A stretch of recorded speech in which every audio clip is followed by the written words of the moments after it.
الله الرحمن الرحيم الحمد لله رب العالمين الصلاة والسلام على سيدنا محمد وآله الطيبين الطاهرين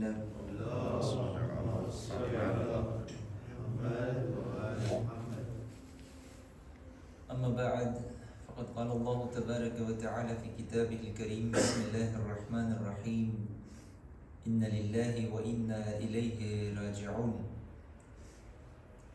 ઝદરન ઇમામ હુસૈન અલૈહિસ્સલામ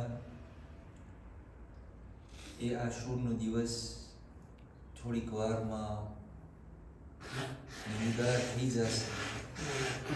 એ આશુરનો દિવસ કે જેમાં ઇમામ હુસૈન અલૈહિસ્સલામે પોતાની શહાદત આપી આપણા માટે જરૂરી છે કે આપણે એ ઇમામ હુસૈન અલૈહિસ્સલામની જે શહાદત થઈ અને ઇમામ હુસૈન અલૈહિસ્સલામે જે ખુતબાઓ આપ્યા, જે એક એકને સંબોધીને એક એકને મુખાતિબ થઈને જે સમજાવ્યા કે દીન શું છે અને કેવી રીતના એના ઉપર અમલ કરવાનું છે, આપણા માટે જરૂરી છે કે આઝાદારીની સાથે સાથે આપણે એ બધી વસ્તુ ઉપર મનન કરીએ. ઇમામ હુસૈન અલૈહિસ્સલામ જ્યારે મક્કાથી નીકળ્યા અને એ રસ્તા તરફ જઈ રહ્યા હતા તે સમયે જ્યારે એક ખુતબો આપ્યા તો એ ખુતબાની અંદરમાં ઇમામ અલૈહિસ્સલામ એક ફ્રાઝ બયાન કરે છે. ઇમામ કહે છે અન્નાસુ અબીદુદ દુનિયા, ઇન્સાન આ દુનિયાના ગુલામ બની ગયા છે. ધર્મ અને મઝહબ ફક્ત એ લોકોના જબાન સુધી છે, એ લોકોના દિલમાં નથી પૂગ્યું. જ્યારે પણ એ લોકોને ધર્મથી કાંઈ એંતેરે દેખાય છે, ઇમામ હુસૈન કહે છે, ત્યારે એ લોકો અમલ કરે છે. પણ જ્યારે એ લોકોનો એંતેરે ખતરામાં આવી જાય છે, જ્યારે એ લોકોને કંઈ ધર્મમાં કાંઈ એંતેરે દેખાતું નથી, ફાયદો દેખાતો નથી, ત્યારે અમલ કરવાવાળા બહુ ઓછા થઈ જાય છે.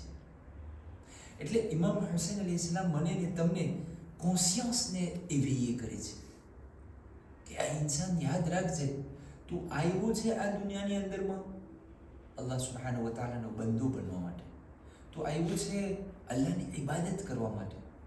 ખુદાએ તને મોકલ્યો છે એક મકસદ માટે, તો એ મકસદથી દેતૂરને ના થઈ જાજે. તો આ ઇમામ હુસૈન અલૈહિસ્સલામનો પૈગામ છે કે આજના દિવસે આપણને વિચાર કરવાનું છે કે મારું દીન કેવું છે, મારું ધર્મ હું કેવી રીતના અપનાવી રહ્યો છું. બસ અજાદારો, આ આશુરની રાત જ્યારે પસાર થઈ રહી હતી ત્યારે ઘણા બધા ઇવેન્ટમાં બન્યા છે કરબલાની અંદરમાં. એમાંથી પહેલો ઇવેન્ટમાં છે કે ઇમામ હુસૈન અલૈહિસ્સલામ ઉમર ઇબ્ન સાદની સાથે એક રેન્યો કરે છે. ઇમામ પૈગામ મોકલાવે છે કે ઉમર સાદ તારી સાથે બેસવું છે, તારી સાથે મીટિંગ કરવી છે. પહેલાં બહાના કાઢે છે, પણ ઇમામ હુસૈન અલૈહિસ્સલામ આશિસ્તે કરતા એક ખૈમાની અંદરમાં ઉમર ઇબ્ન સાદ, એના એક બે માણસો અને ઇમામ હુસૈન અલૈહિસ્સલામ અને અબુલ ફઝલ અબ્બાસ એમની સાથે હતા. અને ત્યાં જે છે ઇમામ હુસૈન અલૈહિસ્સલામ એને હિદાયત દેવાની કોશિશ કરી છે. એટલે આ રાત એવી રાત હતી, તારીખ કહે છે કે ઇમામ હુસૈને મોહલત માંગી હતી. હું કહીશ ના, ઇમામ હુસૈન એક રાતની મોહલત દીધી હતી કે કાશ તમે હજી વિચાર કરો અને કે તમે શું કરી રહ્યા છો. ઇમામ હુસૈન અલૈહિસ્સલામ ઉમર સાદની સામે કહે છે કે એ ઇબ્ન સાદ, તું મને નથી ઓળખતો હું કોણ છું? તું મારા બાબા અલીને નથી ઓળખતો? એ ઇબ્ન સાદ, આ જે તે ઈરાદો કર્યો છે એ ઈરાદાને મૂકી દે. કે છે અરે હુસૈન, અગર હું તમને કતલ કરીશ તો મને રહીની હુકુમત દેવામાં આવશે. સોફ du pouvoir, તમે જો ઇમામ કીધું હતું ને, અન્નાસુ અબીદુદ દુનિયા, કે છે કે આ સોફ du pouvoir છે. કે છે આ ઇબ્ન સાદ, તને હુકુમત ખબર છે? હું હુસૈન ગેરંટી લઉં છું, મારા પાસે જે જમીનો છે મદીનાથી બારે, એ જમીન હું તને દેવા માટે તૈયાર છું. પછી બાનું કાઢે છે કે અગર હું તમને નહીં મારું તો મારું ઘર લૂંટાઈ જશે, મારા બાયડી છોકરાને કતલ કરી નાખવામાં આવશે. ઇમામ કહે છે હું તને ગેરંટી દઉં છું, હું તને અમન દઈશ, હું તને અમાન દઈશ, અને જ્યાં મારા બાયડી છોકરા રહેશે ત્યાં તારી બાયડી છોકરાને રાખીશ. પણ અઝાદારો, જેના આપણે કહીએ ને નસીબમાં હિદાયત ના હોય, નૂર ના હોય, લ્યુમિયર ના હોય, એને તમે જેટલું સમજાવો એના મગજમાં વાત ઉતરે નહીં. ઉમરે સાથ જે છે આઈમાં વાંધોને પોતે નિર્વે થઈને ચાલ્યો જાય છે. પછી એક રિવાયતના મુતાબિક ઇમામ હુસૈન અલૈહિસ્સલામ ફૌજે અશ્કિયાના સામે આવે છે. એ રાતની અંદરમાં ઇમામ હુસૈનનું કામ એવું હતું કે જે ઇબાદતમાં પસાર કરતા હતા, અને ફૌજે યઝીદી શરાબની અંદરમાં, ગાયનની અંદરમાં, ખુશીની અંદરમાં પસાર કરી રહ્યા હતા. એવામાં ઇમામ હુસૈન અલૈહિસ્સલામ ફૌજે યઝીદીની સામે આવે છે. આવીને કહે છે, આ ઇબ્ન સાદ, તારા આ ફૌજવાળાને કહે કે શાંત થઈ જાય, મને કંઈ વસ્તુ બયાન કરવી છે. ઉમર ઇબ્ન સાદ જે છે પારફોર્સ પોતાના સાથીઓને કહે છે તમે જરાક ચૂપ રહી જાઓ, હુસૈન ઇબ્ન અલીને કંઈ કેવું છે. હજી કંઈક એવું ઘોંઘાટ આવતો હતો, કંઈક અવાજ આવતો હતો. જે ઊંટ હતા, જે ઘોડા હતા, એનો અવાજ શાંત નહોતો. ઇમામ કહે છે, આ ઇબ્ન સાદ, મને હજી અવાજ આવી રહ્યો છે, આ બધાને કે શાંત થઈ જાય. તો ઉમર ઇબ્ન સાદ કહે છે, અય હુસૈન, માણસોનું કંટ્રોલ મારા હાથમાં છે, મેં એ લોકોને કહી દીધું, એ લોકો શાંત થઈ ગયા. આ જાનવરો અવાજ કરે છે, એને કેવી રીતના શાંત કરી શકું? તારીખના જુમલા છે એમાં મેં હુસૈન અલૈહિસ્સલામ પોતાના હાથને ઊંચો કરે છે. જેવું કે હાથ ઊંચો કર્યો, એક એક ઊંટ, એક એક ઘોડા જે અવાજ કરી રહ્યા હતા ને, ઇમામનો આ હાથ જોઈ બધા શાંત થઈ જાય છે. આખું કરબલાનો જે મક્તલ છે એ એકદમ શાંતિની સાથે શાંતિ છવાઈ જાય છે. ત્યાં ઇમામ હુસૈન અલૈહિસ્સલામ પોતાની ઓળખાણ કરાવે છે, એ લોકો તમે મને નથી ઓળખતા, હું કોણ છું? તેમ છતાં ઇમામ અલૈહિસ્સલામની આ વાત એ લોકોને અસર નથી કરતી. અઝાદારો, આ શબે આશુરની રાત પસાર થઈ રહી છે. એકાએક ઇમામ હુસૈન અલૈહિસ્સલામ ઇબાદત ખાનામાં જાય છે, મુસલ્લા ઇબાદત ઉપર રહે છે, થોડીક વાર ઊભા થાય છે, પછી ખૈમાની તરફ નજર કરે છે. એક એક ખૈમામાં તપાસ કરવા જાય છે. તારીખના જુમલા છે કે ખૈમામાંથી નીકળી ઇમામ હુસૈન રાતના સન્નાટામાં મક્તલે કરબલા તરફ જઈ રહ્યા હતા. ઇમામ જઈ રહ્યા છે અને ત્યાં ઇમામના પાછળ કાનમાં જે છે ને અવાજ આવે છે કે કોઈ મારી પાછળ આવે છે. ઇમામ પાછળ વળે છે તો ઇમામના એક સહાબી હતા જેનું નામ હતું નાફી ઇબ્ન હિલાલ. ઇમામ કહે છે, કોણ? તો કહે છે, મૌલા, હું હિલાલ છું. તો કે શું કરવા આવે છે? તો મૌલા, હું જોયો કે તમે ખૈમામાંથી નીકળી અને મક્તલ તરફ જાઓ છો, દુશ્મનોનો મજમો છે મૌલા, મને ડર લાગ્યો કે એવું ના થાય કોઈ તમારા ઉપર હુમલો કરે, હું તમારી હિફાજત માટે પાછળ પાછળ આવું છું. ઇમામ કહે છે, હિલાલ, મારી બાજુમાં આવો. હિલાલ, ચાલ મારી સાથે. આ મક્તલે કરબલાને જોઈ લે. આ ઈ જગ્યા છે જ્યાં કાલે મારા ઓનો મોહમ્મદ શહીદ થશે. એ હિલાલ, આ જગ્યાને જોઈ લે, ધ્યાનથી જોઈ લે. આ ઈ જગ્યા છે જ્યાં મારો અકબર છાતીમાં બરછી ખાઈ અને આ દુનિયાથી જશે. એ હિલાલ, આ ઈ જગ્યા છે કે જ્યાં હું કાલે અસરના વખતે મારા અસગર માટે પાણી માંગતો હોઈશ, પણ જવાબમાં ઝાલિમો ઉર્મલાનું તીર આપશે. અઝાદારો, ઇમામ અલૈહિસ્સલામ એક એક શહાદતને બયાન કરતા જાય છે. બયાન કરતા કરતા ઇમામ અલૈહિસ્સલામ એક વાલે તરફ આગળ વધે છે જ્યાં એક નીચાણ હતી. ઇમામ અલૈહિસ્સલામ કહે છે, અય હિલાલ, તું બસ હવે આગળ ન વધ, હવે ઊભો રહી જા. કે છે, મૌલા, શા માટે? કીધું, હવે હું ઈ જગ્યા તરફ જઈ રહ્યો છું કે જ્યાં મારી શહાદત થવાની છે. કહે છે મૌલા મને એ જગ્યા પણ જોવી છે. કહે છે હિલાલ તું ઊભો રહી જા, કારણ કે એ જગ્યાએ અત્યારે મારી માં ફાતિમા ઝહરા પોતાના બાલથી એ જગ્યાને સાફ કરી રહી. અઝાદારો, રિવાયતના જુમલા છે કે આ શબે આશુરની રાતના એક એવો મંઝર પણ બન્યો હતો કે ઇમામ હુસૈન અલૈહિસ્સલામ જે બીબીઓનો ખૈમો હતો એ બીબીઓના ખૈમાની બારે થોડીક જગ્યાએ જમીન ઉપર બેસી જાય છે અને જમીનને સાફ કરે છે. હમીદ ઇબ્ન મુસ્લિમની રિવાયત છે કે મેં ઇમામ હુસૈનને જોયા કે આ પ્રમાણે જમીન સાફ કરે છે. મેં સવાલ કર્યો, અય હુસૈન, તમે આ જમીનને સાફ કરી રહ્યા છો? તો અઝાદારો, ઇમામ હુસૈન અલૈહિસ્સલામ કહે છે, એ ભાઈ સાંભળ, કાલે જ્યારે મારી શહાદતની ખબર ખૈમા સુધી પહોંચશે ને તો મારી સકીના દોડતી દોડતી ઉઘાડા પગે જ્યારે ખૈમામાંથી નીકળશે તો હું નથી ચાહતો મારી જાન સકીનાના પગમાં કોઈ કાંટો કે કોઈ કાંકરી ઘૂસી જાય. એટલા માટે આ જમીનને સાફ કરું છું. કહીશ મૌલા તમે કાંટાનો ફિક્ર કરો છો, તમને પથ્થરની વ્યાધિ છે, પણ સામે ગરીબામાં એ જ સકીના હશે અને શિબ્રના તમાચા હશે. અજરુક મિનલ્લાહ. બસ અઝાદારો, આખરી જુમલા એ સુબે આશુર નમૂદાર થઈ. સન 61 હિજરી કરબલાની અંદરમાં જ્યારે આ સુબહનો વક્ત નમૂદાર થયો, એક મરતબા ઇમામ હુસૈન અલૈહિસ્સલામ પોતાના કડિયલ જવાન અલી અકબરને બોલાવ્યા. એ મારા લાલ અકબર, હું ચાહું છું કે છેલ્લી ફેરે તારી આવાજને સાંભળી લઉં. છેલ્લી ફેરે મારા નાના રસૂલુલ્લાહની આવાજ મારા કાનમાં ગુંજે.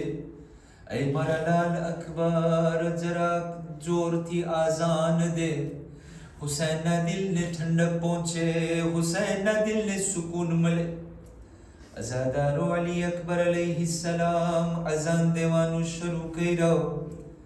જેવો અલ્લાહુ અકબર કીધા, ખૈમામાં ઝૈનબ તડપી ગયા. बीबी फिजा ने मोकलाया, अम्मा फिजा जल्दी जाओ, मारा भाई हुसैन ने पैगाम मोकलाओ कि अकबर ने कहे कि अकबर जरा बुलंद आवाज थी अजान दे. सानिए ज़हरा तारीफ हुई ज़ैनब, तारी आवाज ने छेल्ली फेरे सांभळवा માંગે છે. અઝાદારો, હુસૈન ઇબ્ન અલી અકબરની નજદીક આવ્યા. અઝાદારો, ઇમામ હુસૈન જાણે છે અલી અકબરનું ગળું પ્યાસથી તડપી રહ્યું છે. અઝાદારો, અલી અકબરના ગળામાં પણ કાંટા પડી ગયા છે. અલી અકબરની અવાજ નીકળતી નથી, પણ ઇમામ હુસૈન શું કરે? બીબી ઝૈનબનો આ પૈગામ છે. આવી અને અલી અકબરની સામે સર ઝુકાવીને ઊભા રહી ગયા. અઝાદારો, અલી અકબર સવાલ કરે છે, બાબા શું પરેશાની છે? ઇમામ કહે છે, બેટા અકબર, હું જાણું છું તારા ગળામાં કાંટા પડી ગયા છે. બેટા અકબર, હું જાણું છું કે તું પણ પ્યાસો છે, પણ તારી ફૂઈ ઝૈનબની તમન્ના છે કે જરાક બલંદ આવાજથી અઝાન દે. તો ખૈમામાં તારી ફૂઈ ઝૈનબ તારી આવાજને છેલ્લી ફેરે સાંભળવા માંગે છે. અઝાદારો, અલી અકબર થોડોક ઊભા રહે છે. કહેવા લાગે છે, બાબા તમે ઇમામ છો, સાહેબે મોજિઝાત છો. બાબા કંઈક એવું કરો, મારી આવાજમાં એટલી તાકાત પેદા કરી દો કે જ્યારે તમારો અકબર અઝાન દે તો ખૈમામાં તમારી બહેન ઝૈનબ સાંભળે અને મદીનામાં મારી બહેન સુગરા સાંભળે. અઝાદારો, અઝાને અલી અકબરની આવાજ મદીનામાં ગુંજી. ફાતિમા સુગરાના કાનમાં આવાજ આવી. પોતાની પથારીમાંથી જાગી ગયા. ફરમાવા લાગ્યા, નાની ઉમ્મે સલમા, મારો ભાઈ અકબર આવી ગયો, મારો ભાઈ અકબર આવી ગયો. માતરે હુસૈન.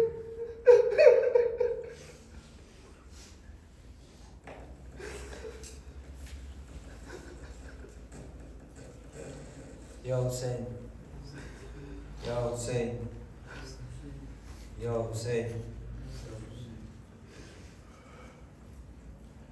मुझ पे क्यों बंद करते हो पानी, क्या मोहम्मद का प्यारा नहीं हूँ। मुझ पे क्यों बंद करते हो पानी, क्या मोहम्मद का प्यारा नहीं हूँ। मुझ पे क्यों बंद करते हो पानी, क्या मोहम्मद का प्यारा नहीं हूँ। मुझ पे क्यों बंद करते हो पानी, क्या मोहम्मद का प्यारा नहीं हूँ। क्या मैं ज़हरा का जाया नहीं हूँ, क्या मैं ज़हरा का जाया नहीं हूँ, क्या मैं ज़हरा का जाया नहीं हूँ, क्या नबी का नवासा नहीं हूँ। मुझ पे क्यों बंद करते हो पानी, क्या मोहम्मद का प्यारा नहीं हूँ। मुझ पे क्यों बंद करते हो पानी, क्या मोहम्मद का प्यारा नहीं हूँ। मेरे नाना ने कलमा सिखाया और कुरान तुमको सुनाया। मेरे नाना ने कलमा सिखाया और कुरान तुमको सुना। क्या मैं नाना का जाया नहीं हूँ, क्या मैं नाना का जाया नहीं हूँ, क्या मैं नाना का जाया नहीं हूँ, क्या नबी का नवासा नहीं हूँ। मुझ पे क्यों बंद करते हो पानी, क्या मोहम्मद का प्यारा नहीं हूँ। मुझ पे क्यों बंद करते हो पानी, क्या मोहम्मद का प्यारा नहीं। चकियां पीस कर माँ ने पाला, मुझको नाना ने झूला झूलाया। चकियां पीस कर माँ ने पाला, मुझको नाना ने झूला झूलाया। अपना बचपन में भूला नहीं हूँ, अपना बचपन में भूला नहीं हूँ, अपना बचपन में भूला नहीं हूँ, क्या नबी का नवासा नहीं हूँ। मुझ पे क्यों बंद करते हो पानी, क्या मोहम्मद का प्यारा नहीं हूँ। मुझ पे क्यों बंद करते हो पानी, क्या मोहम्मद का प्यारा नहीं हूँ। वो मदीना जहाँ मेरा घर है और मस्जिद में उस घर का दर है। वो मदीना जहाँ मेरा घर है और मस्जिद में उस घर का दर। क्या मैं उस घर में खेला नहीं हूँ, क्या मैं उस घर में खेला नहीं हूँ, क्या मैं उस घर में खेला नहीं हूँ, क्या नबी का नवासा नहीं हूँ। मुझ पे क्यों बंद करते हो पानी, क्या मोहम्मद का प्यारा नहीं हूँ। मुझ पे क्यों बंद करते हो पानी, क्या मोहम्मद का प्यारा नहीं। इन्नल्लाह व मलाइकतहु यस्सल्लूना अलन नबी या अय्युहल्लज़ीना आमनू सल्लु अलैहि